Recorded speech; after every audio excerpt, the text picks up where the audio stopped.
Be me. New kid at Lincoln Prep, junior year, 3 weeks in, and I had already developed a survival strategy so airtight it was basically a lifestyle. The strategy was invisibility, not the dramatic kind, not hiding in lockers or eating in bathroom stalls, just the careful, practiced art of being present without being noticed. Wrong seat, right timing, head down, keep moving, learn the routes, avoid the choke points. I had gotten good at it at my last school. I needed to get good at it again here, because here had Brett, Dominic, and a guy everybody called Slider whose actual name was apparently Gerald, which explained why he went by Slider. Brett was the architect, the one who identified targets and built campaigns around them. Dominic was the executor, big and loud and enthusiastic about the work, in the way of someone who had found his calling.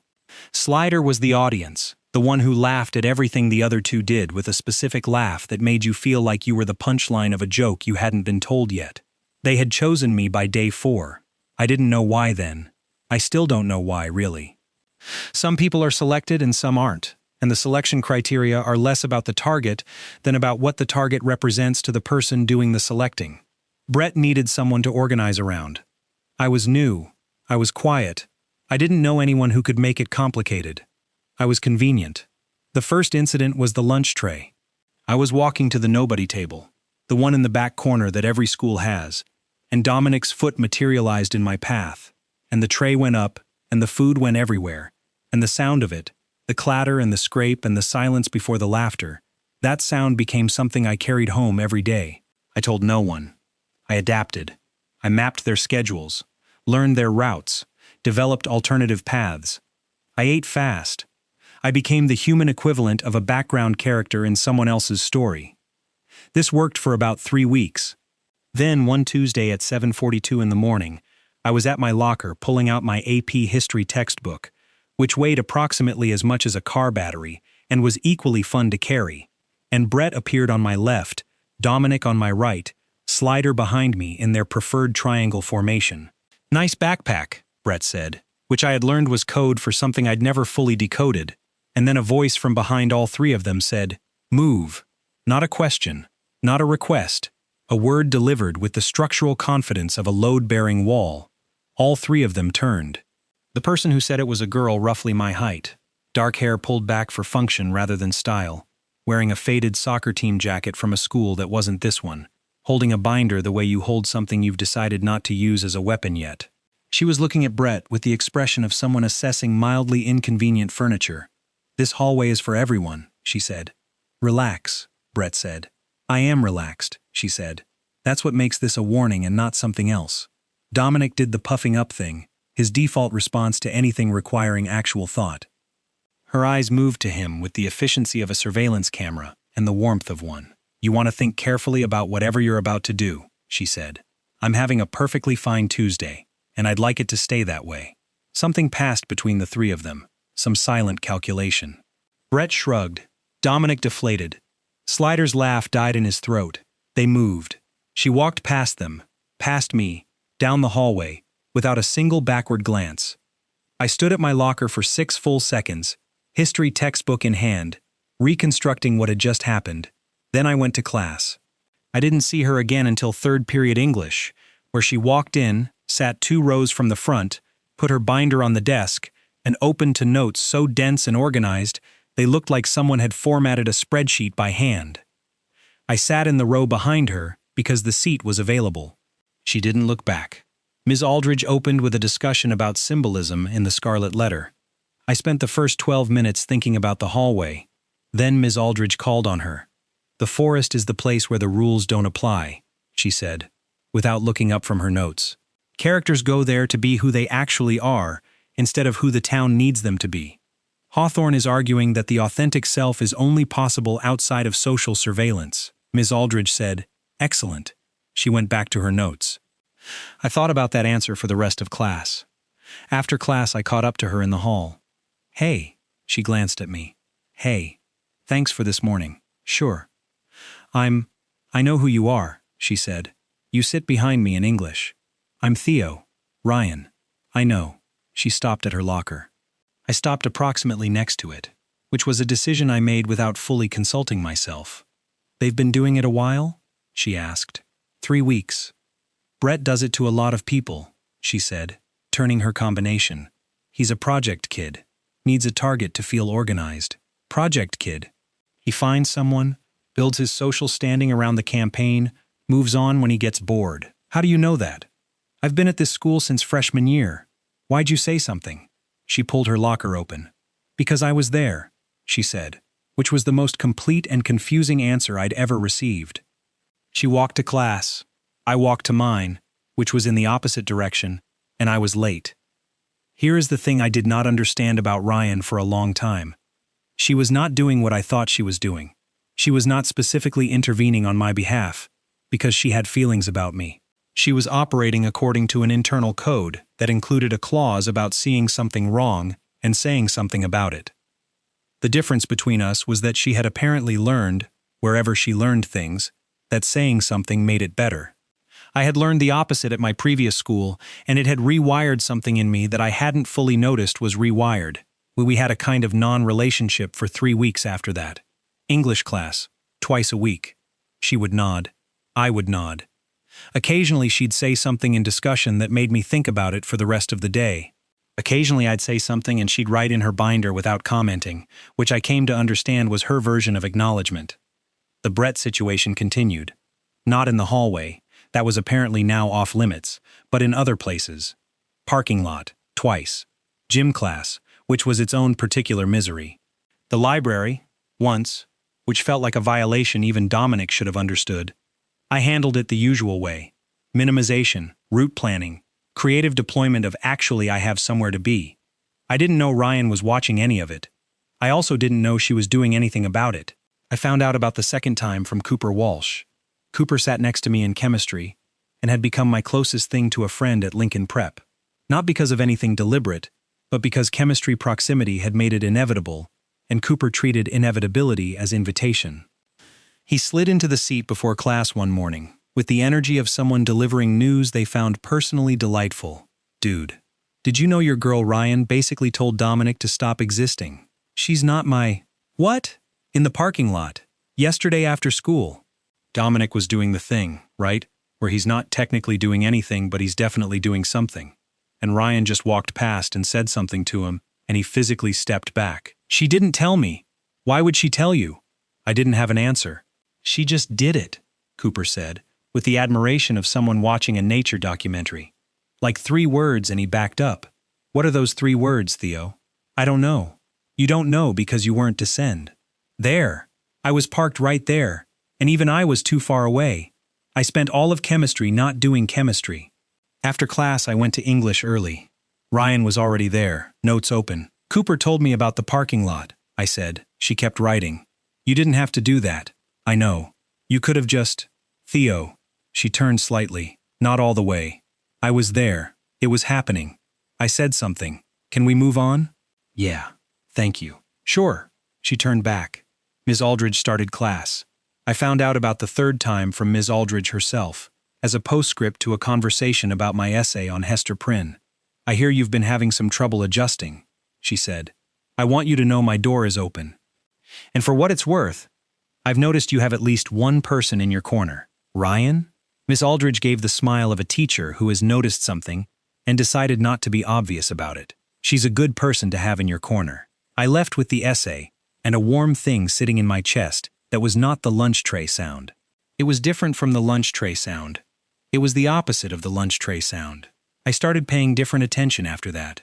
I noticed that Ryan ate lunch with 2 other people, a girl named Zoe who laughed at everything, and a guy named Marcus who never laughed at anything, but always looked like he was about to.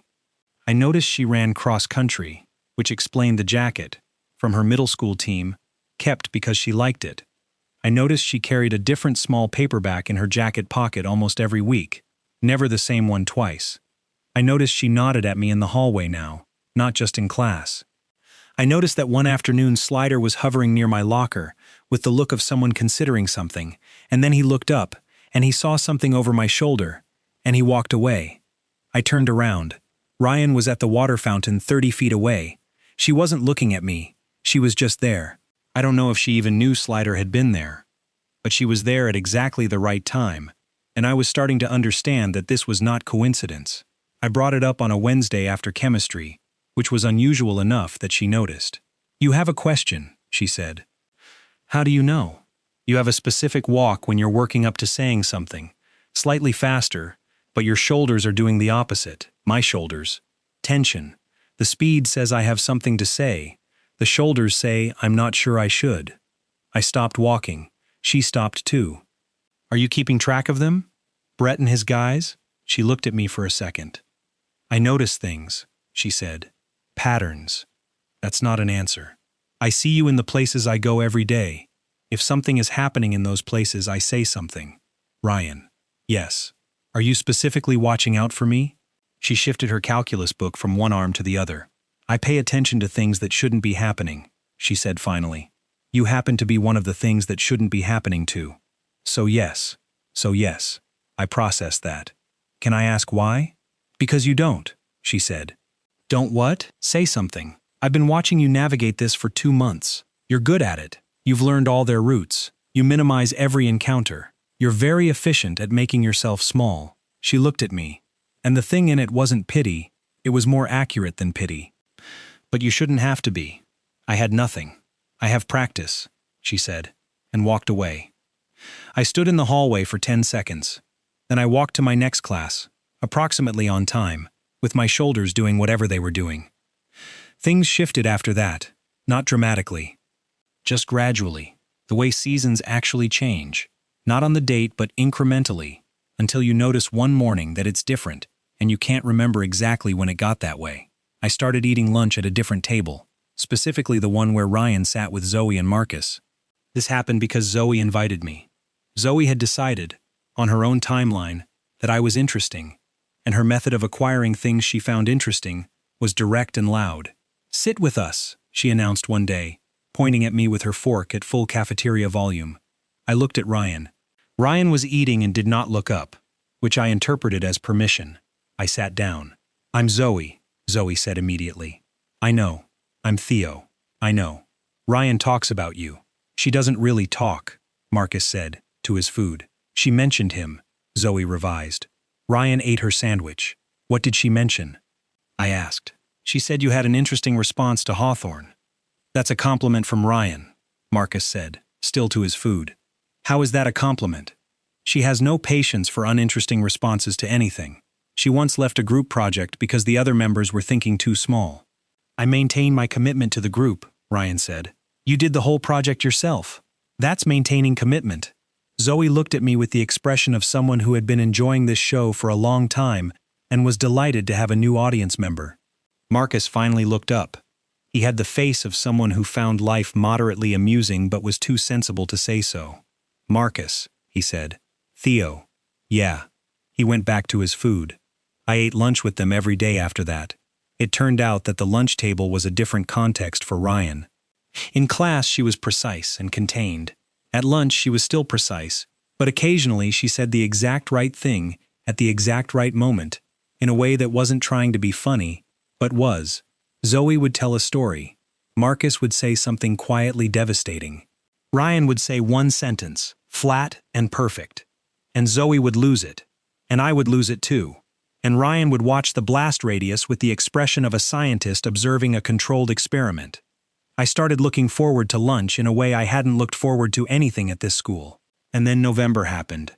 November brought the cross-country regional qualifier, which Lincoln Prep took seriously enough to hang banners.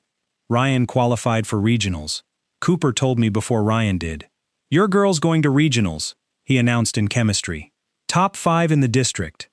She was third in the qualifying race. She almost caught Hendricks from Riverside, and Hendricks is basically a professional athlete. She didn't tell me. She never tells you anything. You just have to be paying attention. I went to the meet. I didn't tell Ryan. I told Zoe. Zoe showed up with a sign that said Ryan in letters visible from the parking lot. Marcus showed up with a thermos and the expression of a man who attends things out of genuine affection rather than enthusiasm. The meet was Saturday, cold enough to mean it, blue enough to feel deliberate. Ryan warmed up with the focused economy she brought to everything. She didn't see us immediately. She saw Zoe's sign. Then she saw me. Something moved across her face. very fast, and then it was gone, and she went back to warming up. She ran third for the first mile. Second mile she moved up. Third mile, she made a move on the girl in second place and took it with 400 meters left. She didn't catch first. She finished second. She crossed the line breathing hard, hands on knees, and then stood up and looked at the sky for 10 seconds. Zoe was screaming. Marcus was clapping slowly and sincerely. I was doing neither. I was watching her. When she looked toward us, she found me immediately, which meant she already knew where I was, and she did something I hadn't seen her do at school. She smiled. Not the small acknowledgement. An actual smile, tired and real and full-faced. I raised my hand in a wave. She shook her head, which I had started to understand meant something like, "You're ridiculous," but not in the bad way. Walking to the parking lot after, Zoe had appropriated Ryan's arm and was reliving the race in real time with escalating dramatization. Marcus and I walked a few steps behind. "She didn't know you were coming," Marcus said. "No." She didn't look surprised. "No." Marcus looked at me with moderate amusement. "She noticed you in the crowd before the race," he said. "I saw it.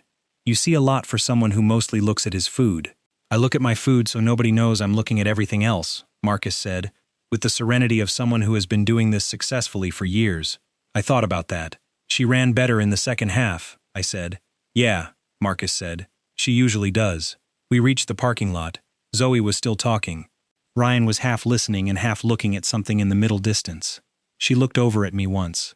I looked over at her once. And we looked at each other for approximately 1 second. Then Zoe said something and Ryan turned back, and I turned back, and Marcus looked at his shoes, and the cold blue Saturday continued. December brought the specific hum of a semester ending, which is to say, everyone was performing their stress in public, and none of it was organized. Brett and his crew were, for the first time, basically not a presence in my life. I was aware enough to notice this without being naive enough to think it was permanent. I was talking to Ryan more. Not just in class, not just at lunch. In the hallway, when we ended up in the same place, which was happening more than coincidence could account for. She asked what I was reading. I was reading a battered library copy of All Quiet on the Western Front. "Remarquee," she said. "Good. You've read it?" She unzipped her jacket pocket and pulled out a small book. Same edition. Same cover. Slightly more battered. "Rereading," she said. Third time. I looked at the book in her pocket. I looked at the book in my hand. "We can talk about it," she said. "When you're done." "If you want." "Yeah, I'd like that." She nodded and put it back. I finished it in 4 days. We talked about it at lunch, which turned into a conversation that kept going through the passing period and 3 minutes into the next class until her teacher opened the door and looked at us. "Sorry," Zoe yelled from inside the classroom, for reasons not entirely clear. Ryan looked at me. "Tomorrow," she said. "Tomorrow," I said. She went in. I went to my class 3 minutes late and did not regret it. The last week before winter break, I found out about the third intervention from Brett, which was the last way I expected. He found me without Dominic or Slider, which was unusual enough to recalibrate everything. "Your friend said something to me," he said. Not the usual Brett posture. Something else. "Ryan? She told me she was going to make sure every teacher in this school knew my name by spring if I didn't leave you alone." He looked at me with something I couldn't fully read. She wasn't threatening me like a fight. She was describing a thing that was going to happen. "Okay.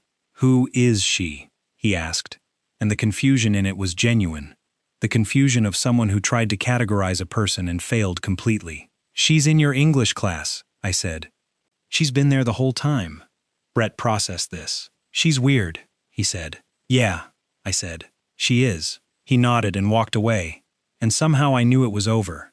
Not because he was scared of Ryan, but because she was so entirely unbothered by him that being cruel to me had stopped being interesting.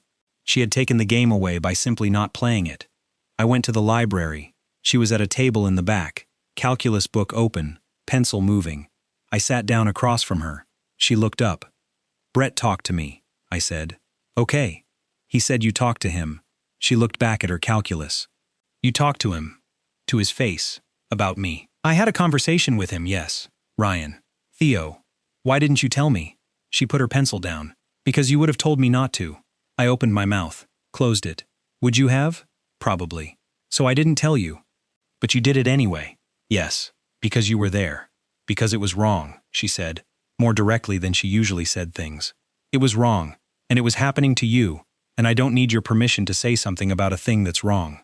I looked at her across the table. For what it's worth, I said. I wouldn't have told you not to. I would have tried to talk you out of it because I was scared it would make things worse. But it didn't. No, she said. It didn't. You were right. I usually am, she said, and picked up her pencil. It shouldn't have made me smile. It did. Can I sit here? You're already sitting here. I mean in general. She wrote something. In general, she said. Yes. I got out my work. We studied until the library closed. Neither of us said anything about what we were doing or what it was.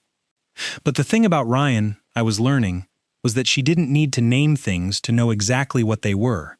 And maybe, I was also starting to learn, neither did I. That feeling when you find out the girl who's been making your whole school year survivable has been doing it on purpose the entire time. Be me. Second semester of junior year, and the school felt structurally different from the one I had enrolled in September. Not architecturally. The broken radiator in room 214 was still broken. The cafeteria still smelled like industrial ambition. The elevator nobody was supposed to use still groaned like a philosophical complaint. But the social geography was different. I had a table now. I had Cooper, who had decided chemistry proximity made us friends and was not wrong about that.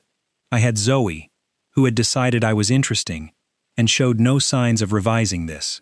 I had Marcus, who had not revised any opinion since approximately 8th grade and considered this a virtue. I had Ryan. I had Ryan in English, where she said things that made Miss Aldridge nod and made me think for the rest of the period. I had Ryan at lunch, where she ate efficiently and said the one exact right sentence at exactly the right moment, and watched Zoe fall apart with the expression of a scientist observing a controlled reaction.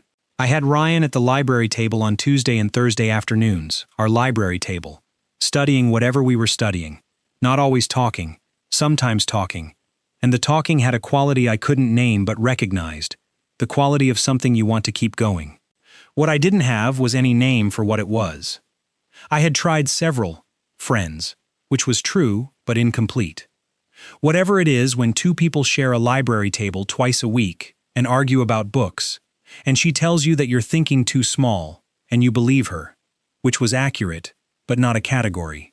The thing where you've started looking for someone in every room before you realize you've started doing it, which was the most accurate and also the most alarming. So I stayed in whatever it was and didn't name it. And winter break came and went. First day back, January, cold enough to mean it.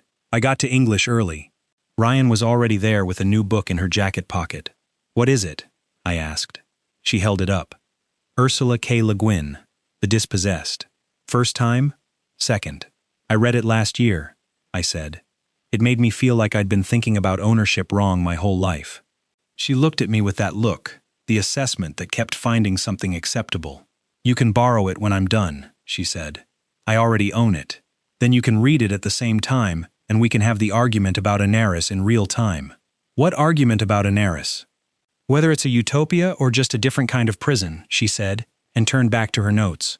I spent the next 4 minutes thinking about the answer. That was what Ryan did to me. This specific ignition of whatever part of the brain handles problems worth solving. Semester found its rhythm. February brought the winter formal, which in the social ecology of Lincoln Prep occupied about 40% of all hallway conversation for 3 weeks leading up to it. I was planning not to go. Zoe had thoughts. Theo, she announced at lunch, 3 weeks out, at a volume that made Marcus look up. You have to come to the formal. I really don't. It's an important social event. For whom? For me. I want all of us to go together. Ryan isn't going, Marcus said. I know, but I'm working on it. No, Ryan said. You haven't heard my argument yet. I've heard your argument 17 times since September. The answer is still no. Ryan, the formal is a structured social performance designed to reinforce hierarchies that are going to be irrelevant in approximately 18 months, Ryan said, not unkindly. I'd rather run. You run every day. Yes, because it's useful. Zoe turned to me with the expression of a general reassigning forces. Theo, if I can get Ryan to go, will you go? That's not really. Yes or no? I looked at Ryan. Ryan was eating and had the expression of someone who was not involved in this conversation. "Sure," I said. "Ryan," Zoe said. "No." Theo said, "Yes, if you go." Ryan looked at me. I looked at Ryan. "You don't have to," I said. "I know," she said. "Zoe is making it weird." "Zoe makes everything weird," Ryan said. "It's her function." Zoe made a noise of protest. "It's not an insult. The chaos variable is necessary to every system." "Does the chaos variable get to take that as a compliment?" Zoe demanded. "The chaos variable can take it however she wants," Ryan said. "The answer is still no." The formal came and went. I went because Zoe organized it with the force of a natural disaster, and refusing would have taken more energy than attending. Ryan didn't go. Cooper went with a girl from AP Econ and was fully committed to the enterprise. Marcus went, stood by the food table for 90 minutes, declared his cultural obligation fulfilled, and left. Zoe danced with the focused enthusiasm of someone who had been saving it up. I talked to people I knew, which was more people than I would have counted in September. I danced once with Zoe when she physically relocated me to the floor. I thought about the library table approximately once every 40 minutes. Monday, Ryan was at the table, and she looked up when I sat down. "How was it?" Marcus lasted 90 minutes, longer than I expected. Zoe was counting. Cooper cried during the last slow song. He cried once in chemistry because he thought he'd misread the lab instructions. Ryan said. "He hadn't. You noticed that?" "I told you. I noticed things." I opened my textbook. "You should have come," I said. She didn't respond immediately. "Maybe," she said finally. I looked up. She was looking at her calculus book. "The argument about Inaris," I said. "I've been thinking about it." "Okay, I think you're both right. It is a utopia, and it is a different kind of prison. Le Guin is saying those aren't mutually exclusive, that freedom in one axis always costs something in another." Ryan looked up. "That's actually the right answer," she said. "I know. I said that like it was a surprise." "You did. It wasn't. And that was February. March was when things got complicated. Complicated in the way complicated things announce themselves. Quietly, incrementally, and then all at once. But the complication was named Garrett. Senior, moved from Oregon, tall in the way that's hard to ignore, played lacrosse in the way that's equally hard to ignore, and he had started appearing in places where Ryan was. I noticed this, because I had become someone who noticed where Ryan was, which I was not entirely comfortable about. I noticed it first at lunch. Garrett stopped at our table. Unusual. Seniors didn't stop at junior tables. And said something to Ryan, with a smile that had been professionally calibrated. "Hey," Ryan said. Flat hey. I had started using the flatness of Ryan's hey as a calibration tool. Flat meant not interested. The flatter the hey, the less interested. Garrett got flat. Garrett was apparently unbothered by flat. He came back the next day, and the day after. Zoe, who had the emotional intelligence of someone who had been paying close attention her whole life, noticed by day 3. "Garrett Mitchum is interested in Ryan," she said quietly, while Ryan was at the water fountain. "I noticed. What do you think about that?" "Why would I think anything about it?" Zoe looked at me with the limitless patience of someone watching a person be deliberately obtuse. "Theo. Priya? Zoe." I caught myself. "What? Do I need to say it out loud?" "I don't know what you're referring to." "You know exactly what I'm referring to." Ryan came back. We dropped it. But something had shifted. Not visibly. Just the specific internal rearrangement of someone who has thought a thought and cannot unthink it. The thought, I did not want Garrett to be the reason Ryan smiled the way she'd smiled after the cross-country race. The thought, I wanted to be that reason. The thought, I had no idea what to do with that. I did nothing with it for 2.5 weeks, which was long enough for Garrett to ask Ryan to spring formal, and long enough for me to find out from Cooper, in chemistry, with his signature complete lack of awareness that any of it was significant. "Dude! Ryan got asked to spring formal by Garrett Mitchum. I heard. What did she say?" "I don't know." "You don't know? Aren't you like her?" "I don't know, Cooper." Cooper looked at me. Cooper had, beneath all the enthusiasm, a quiet perceptiveness he usually kept stored because it was less socially useful than being loud. "Oh?" he said. "Don't. I'm not doing anything. You were about to." "I was going to do nothing," Cooper said, and turned back to chemistry, and was quiet for the rest of the period, which was the most alarming thing he'd done all year. I found out what Ryan said from Ryan herself. Tuesday library table. She sat down, opened her calculus book. Garrett asked me to spring formal, she said, not looking up. I heard. I said no. I looked at my textbook. Okay, I said. I wanted to tell you myself, before you heard it from somewhere else. Why? She looked up. Because things like that are better heard directly, she said. Why did you say no? She was quiet for a moment. Because I wasn't interested, she said. In the formal, or in him? In the version of both that he was offering, she said carefully. And for Ryan, that was an unusually careful answer. I looked at her, she looked at me. Something sat in the air between us that we had both gotten very good at not naming. There's a version you'd be interested in, I said. She looked back at her calculus. Maybe, she said. And I was 17 and not good enough at this yet. So I said nothing. And we studied, and I thought about maybe for the rest of the week. The fight happened in the last week of March. Not dramatic, not about anything on the surface. It was about Remark. I had said something about the ending of All Quiet on the Western Front, about Paul Boymer dying on a quiet day. Something like, the point is that meaning doesn't announce itself. It just ends. Ryan looked at me. That's not what it means. It's what it means to me.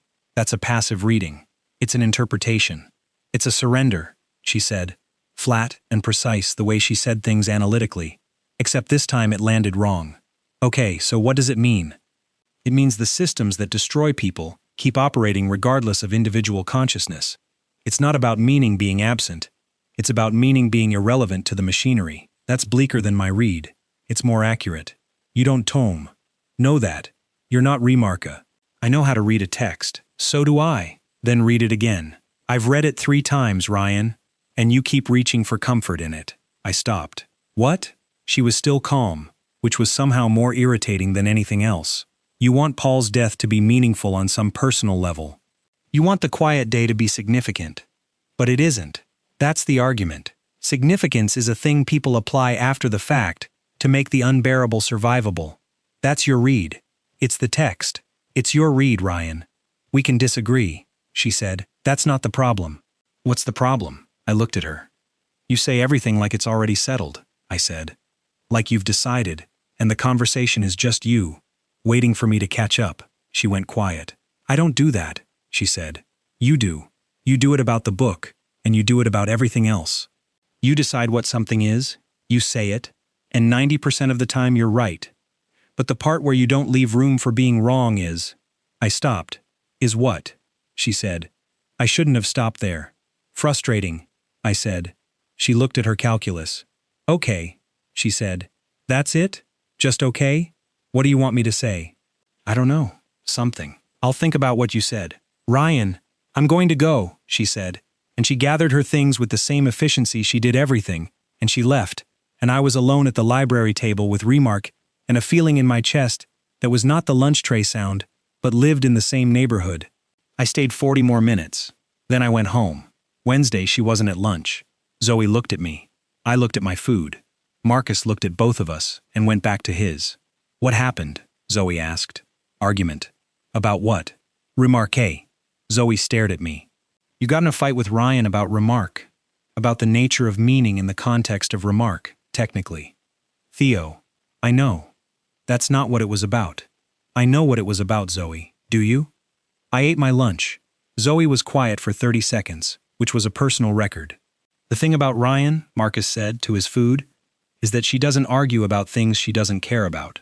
She argues about everything. She debates everything, Marcus said. It's different. Arguing is personal. She was arguing with you. That's not usual for her. She told you to think about what she said, Zoe said. So think about what she said. I know what she said. She said significance is something people apply after the fact to make the unbearable survivable, Marcus said, still to his food. She wasn't talking about Remark. I sat with that for the rest of the day. I didn't sleep well. Thursday morning I went to Ryan's locker, which was something I had never specifically done, and she saw me coming, and the thing in her face was not nothing. I thought about what you said, I said. Which part? The part where I say things like they're settled when they're not. I do that. I know you do, she said. I told you. I do it about you too. She was quiet. What do you mean? I mean I know what I think about you, and I say it like it's settled, in my head, but I haven't said it out loud, which is either the same thing you were accusing me of, or the exact opposite. Which is it? She said. Both, I think. Then say it out loud. I looked at her. You're the best part of this school for me, I said. You have been since the hallway in September. I think about you constantly. I look for you in every room I walk into. The formal wasn't interesting to me because I spent the whole night thinking about the fact that you weren't there. And I should have said all of that a long time ago, and I didn't, because I was scared it would make things worse, which is the exact same reason I didn't say anything about Brett, and you already showed me I was wrong about that. She looked at me. The hallway was doing its hallway thing around us. The formal, she said.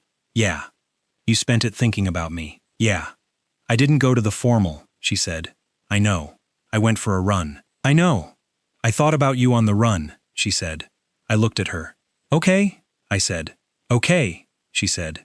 So, neither of us moved. I don't know how to do this, I said. I know, she said. You're not alone in that. You seem like you know how to do everything. I know how to do things I've prepared for, she said. I didn't prepare for this. Why not? Because I didn't want to, she said quietly. I wanted it to just be. I looked at her for a long second. Ryan. What? Can I walk you to class? She stared at me. That's all you've got?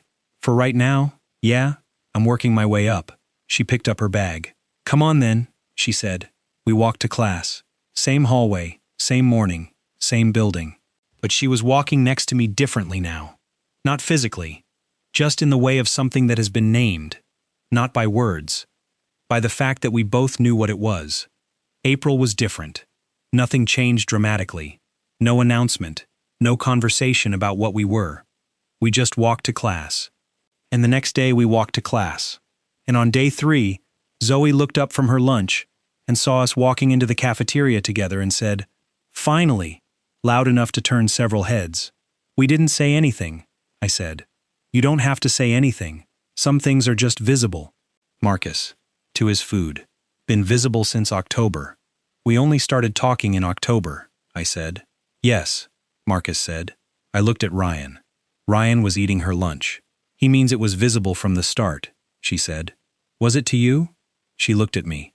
I notice things, she said. Ryan? Yes, she said simply. It was. Zoe looked like she was going to cry. She didn't, but she looked like she was going to. Marcus gave me the slow nod of a man who has witnessed the conclusion of something he was quietly rooting for. Spring arrived, and the spring was what the spring was. Library table, still. Arguments about books, still. Except with a different quality now. Less like two people making points, and more like two people genuinely invested in what the other thinks. She told me about running. Not the mechanics, but the interior of it. What she thought about at mile 2 versus mile 4. What silence feels like on a training run versus a race. I told her about Portland, my old school, the first time the lunch tray happened, and why I had learned to build escape maps. She listened without interrupting. You should have had someone sooner, she said, when I finished. I know. Not me specifically, just someone. I know. For what it's worth, she said. You're not someone who should have to make himself small. You've said that before. It keeps being true. We had the spring formal conversation on a Tuesday. Not as an argument, just as a thing that needed saying. I want to go, I said. To the spring formal, with you, which I should have said in February. She looked at me. It's a structured social performance designed to reinforce hierarchies that will be irrelevant in 18 months, she said. Yes, I still think that. I know. And I think going to a thing you find mildly ridiculous with someone you actually like is a completely different experience from going to it alone or with someone you don't. She was quiet. That's a reasonable argument, she said. I've been workshopping it since February. Fine, she said. Fine, yes, or fine. You're just saying fine. Fine, yes, she said. Obviously. The spring formal was May.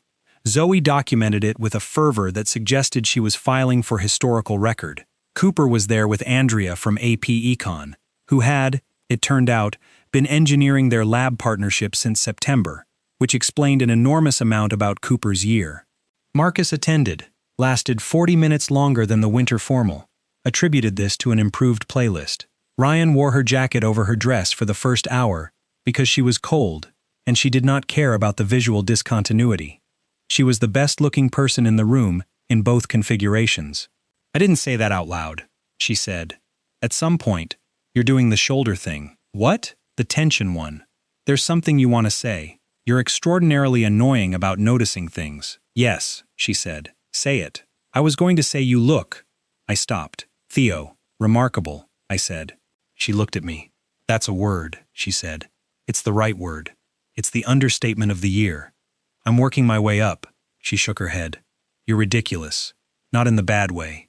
Which remained my favorite thing she did. Dance with me, she said. You said the formal was a structured social performance. It is. I still want to dance. Ryan. What? I have wanted this since September. She took my hand. Me too, she said. Now come on. Zoe is going to photograph this, and I'd rather she get a decent angle. Documented, Zoe announced from approximately 6 feet away. We danced. Forgettable music, unconvincing lighting, gym smell underneath everything. But she was there, right there, and her hand was in mine. She said something against my shoulder I didn't catch. What? She pulled back just enough to look at me. I said I noticed you the first week, she said. Not just the hallway. Before that? You were mapping the school. You saw that? I told you, she said. I noticed things. Why didn't you say anything? Because you weren't ready, she said. And because I was figuring out if you were someone I wanted to know. And here we are, she said, simply. Here we are, I said. Here we were. Gym that smelled like a gym. Bad lighting. Forgettable song. Zoe somewhere behind us with photographic evidence. Here we were. 2 people who had spent a year circling something and had finally just landed. She was looking at me the way she looked at things worth understanding. I was looking at her the way I had been looking at her since September, without knowing I was doing it. Ryan, I said. Yes. For the record. Okay. You're the best decision I've made at this school. She looked at me for a long moment. Better than sitting with us at lunch? Zoe forced me. Better than the library table? Your idea? Better than coming to the cross-country meet? Also my idea. So your best ideas keep pointing in the same direction, she said. Yeah, I said. That tends to mean something, she said. Yeah, I said again. She didn't say anything else. She just stepped back in, closer than before, and I held that as carefully as I held everything she had given me this year, which was more than I had known how to count until I started counting. Junior year ended the way years end, incrementally, then suddenly. Finals, the rubber smell in room 214, cafeteria industrial cheese, groaning elevator. Brett graduated. Garrett graduated. The specific social configuration that had made September what it was, gone. I was staying for senior year. Ryan was staying. Zoe was staying, loudly. Marcus was staying, quietly. Last day of school, I was at her locker, where I now knew the combination because I had her books half the time anyway. She pulled out the jacket, the cross-country jacket from her middle school team, worn all year. She looked at it for a second. Still fits, I said. Barely. You've had it since middle school. It still works, though. Most things that work keep working, I said. She looked at me. That's either wisdom or nonsense. Remark would say it's both simultaneously.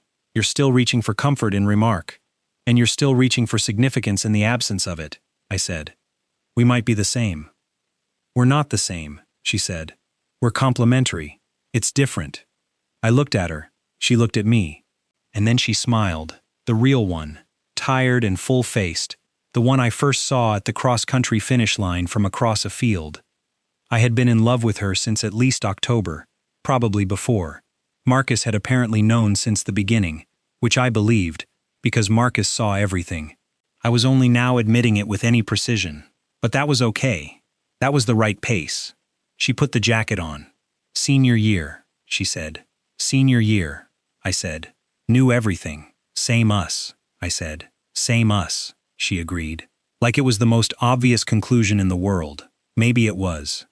I walked out of Lincoln Prep into the summer with her beside me, and the school I had dreaded in September had turned into something I was going to miss. And the reason for both of those things was the same person. And that feeling when you realize the girl who never once announced a single thing she did for you was the person you had been looking for this whole time. I learned the building like a battlefield, counted every door before I learned your name. You were 2 rows up, not looking anywhere, and somehow you already knew the game. Mapped the routes, the choke points, the escape, made myself invisible by design. Didn't know someone was watching all of it, didn't know that someone was you this whole time. You never said a word about what you did, never once asked me to say thank you. Just showed up quiet in the right place, like you had a schedule I was never given. I was counting all the exits, you were standing at the door. I was making myself smaller, you said that's not what you're for. I was ready to keep running, you just stayed. I was counting all the exits, you already knew the way. Tuesday and Thursday at the library table, arguing remark like it wasn't about us. You said significance is something people make up. I said maybe that's enough. You ran second at the regional qualifier. I watched from the crowd and you already knew. Found me in the field before the starting pistol, like you've been keeping track of where I stood. You never made it into something loud, never dressed it up or made it mean more. Just did the thing and kept on walking like it cost you nothing. It cost you something. I was counting all the exits, you were standing at the door. I was making myself smaller, you said that's not what you're for. I was ready to keep running, you just stayed. I was counting all the exits, you already knew the way. Brett told me what you said to him. 3 words, and he stepped back. You did that and didn't tell me you did that, and went to class. You did that like it was nothing. It wasn't nothing. It was the whole year. It was every room I walked into looking for you. It was the formal and the fields and the hallway in September. It was the reason I stopped mapping exits. I was counting all the exits, you were standing at the door. I was making myself smaller, you said I know, but not anymore. I stopped counting all the exits the day you stayed. I found someone worth staying for. You